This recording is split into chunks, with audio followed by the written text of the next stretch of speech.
Ses écarts de conduite, au propre comme au figuré, et son exubérance qui ferait presque passer Cruchot pour apathique en ont fait un personnage secondaire inoubliable de la saga Le Gendarme de Saint-Tropez, porté par Louis de Funès. Un rôle dont l'actrice France Rumilly a eu bien du mal à s'affranchir. Chef d'œuvre de la comédie résistant à l'épreuve du temps, la saga du Gendarme de Saint-Tropez peut compter sur sa galerie de personnages irrésistibles pour garder toute sa vigueur et assurer sa longévité. Derrière l'électrique Cruchot, Louis de Funès, et le bien brave Gerbet, Michel Galabru, il y a bien sûr la brigade des victimes expiatoires, Fougas, Jean Lefebvre, Merlot, Christian Marin, Tricard et Berlico, Guy Grosso et Michel Modo, mais aussi des figures féminines qui ne manquent pas de piquant. Nicole Cruchot, Geneviève Grade, ravissante fille du héros qui n'en fait quoi sa tête, Josépha Claude Jansac, son épouse d'une allure folle, ou encore Sœur Clotilde, qui a le don pour devenir la sainte patronne des causes désespérées, surgissant à point nommé au cours des aventures rocambolesques de notre bon gendarme pour lui prêter assistance, et lui causer quelques frayeurs. Louis de Funès, comme un père spirituel.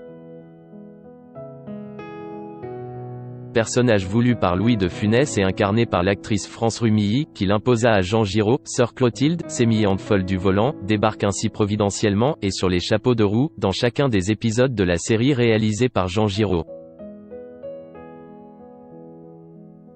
Le Gendarme de Saint-Tropez, 1964, Le Gendarme à New York, 1965, Le Gendarme se marie, 1968, Le Gendarme en balade, 1970, Le Gendarme et les extraterrestres, 1979, et Le Gendarme et les gendarmettes, 1982.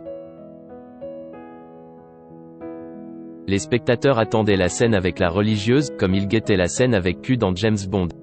C'est devenu une figure imposée, se souviendra l'actrice bien longtemps après. Observant en 2019 dans un entretien avec Varmatin que la sœur n'est à proprement parler devenue un personnage récurrent qu'à partir du 3e volet.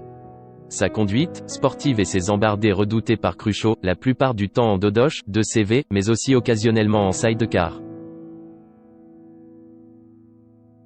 Autant de cascades dont le doublage était assuré par la star du genre Rémi Julienne, son rire tonitruant, son style déjanté et sa bonne humeur à toute épreuve l'ont inscrite au panthéon des seconds rôles les plus populaires et semblait pouvoir augurer d'une belle carrière pour son interprète. Mais l'étiquette et la cornette ont été bien difficiles à enlever pour celle qui avait fait ses débuts au cinéma en jouant la fille de Louis de Funès. Le duo s'était en effet formé en 1962 devant la caméra de Jack Pinotto pour l'une des segments du film à sketch Les Vénards co-réalisé avec Jean Giraud et Philippe de Broca. Jack Pinotto avait dans la foulée confié à France Rumilly, qu'il avait repéré lors de son concours au Conservatoire de Paris, un second rôle au sein d'un casting fameux, Jean Poiret, Roger Pierre, Michel Serrault, Mireille Darc, Stéphane Audran, Claude Chabrol. Dans Les Durs à cuire, 1964, et un autre, Mineur, dans Moi et les hommes de 40 ans, 1965, porté par Dany Saval qui n'était alors pas encore l'épouse de Michel Drucker.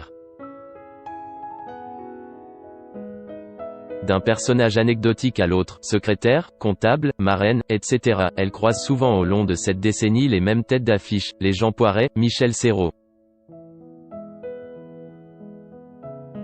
Jean-Pierre Mariel, Jean Lefebvre, Claude Rich, Michel Galabru, notamment chez Michel Drac, La Bonne Occasion, 1964, Darry Cole, Jaloux comme un tigre, 1964, Georges Lautner, Ne nous fâchons pas, Jean Giraud, Monsieur le Président Directeur Général, 1966. Itinéraire bis. En 1966, soit juste après les 2 premiers volets de la saga Le Gendarme, France Rumilly joue l'une des clientes, une baronne, de Louis de Funès dans Le Grand Restaurant de Jacques Bénard. Avant de tenir l'année suivante le rôle de la vendeuse de lunettes pour Jacques Tati, Playtime, 1967, et d'apparaître en 1969 dans Atout cassé de John Berry, avec un certain Johnny Hallyday dans un rôle de loulou, et dans 2 films de Guy Lefranc la même année, L'Auvergnat et l'autobus, et Salut Berthe. En 1970, dans Le Gendarme en balade, sœur Clotilde prend du galon et devient mère supérieure du couvent de Saint-Vincent-de-Paul, la fiction rejoignant savoureusement la réalité puisque France Rumilly a étudié dans un couvent et à l'Institut Saint-Vincent-de-Paul. Sa carrière, en revanche, ne passera pas la vitesse supérieure, se limitant à des rôles de figuration, comme dans Je ne sais rien, mais je dirai tout, 1973, et avec Pierre Richard, en parallèle d'une certaine activité au théâtre. En 1985, elle ressurgit en religieuse dans Le Facteur de Saint-Tropez de Richard Balducci, avec Paul Prébois et Michel Galabru, et dans Sac de nœuds de Josiane Balasco, avant de faire l'année suivante son ultime apparition au cinéma, dans Twist Again à Moscou, 1986, de Jean-Marie Poiret.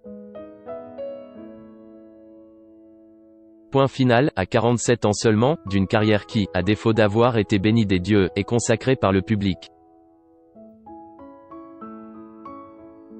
Plus de cinoche, mais une mamie ravie.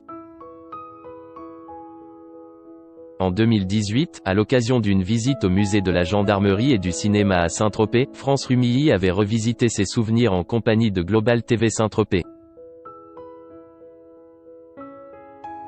Ce qui était merveilleux chez Louis, il aimait le travail parfait. Il cherchait toujours ce qu'il y avait de mieux pour une scène, non seulement il cherchait mais il acceptait aussi vos idées. C'est un travail à deux, on n'a même plus besoin de se parler.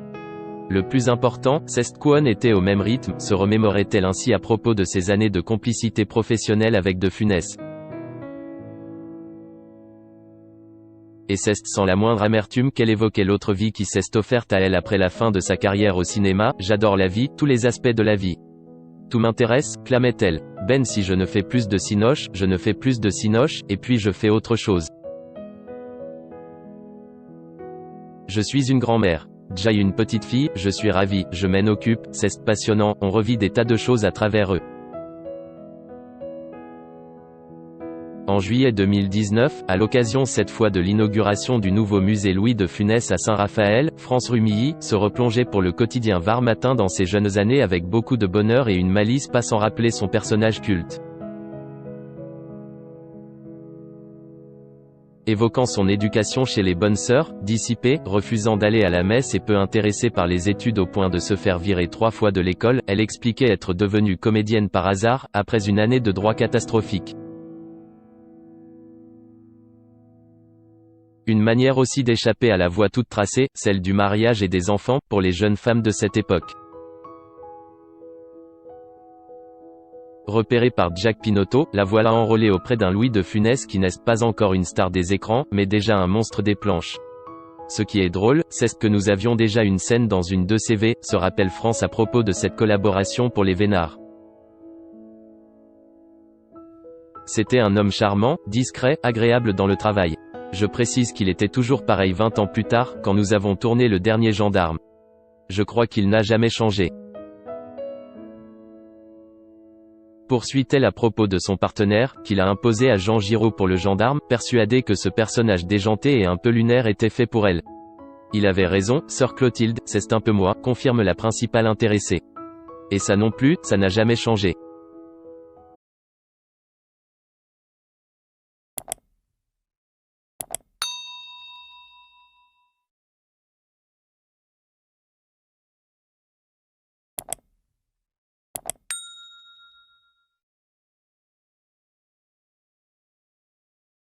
Xin chào mừng quý vị và các bạn đến với kênh tin tức VTV online của chúng tôi. Hôm nay chúng tôi sẽ đưa đến các bạn những tin tức mới nhất của châu này. Và tình hình dịch Covid-19 hiện tại đang lan rất rộng trên toàn thế giới và nước ta là một trong những nước mà có những mầm dịch được hạn chế nhất. Và hôm nay VTV của chúng tôi sẽ đưa đến cho quý vị và các bạn những tin tức tuần tự và các tỉnh thành, các mầm dịch như sau. Và Yên Mô hiện tại là chưa mắc ca Covid nào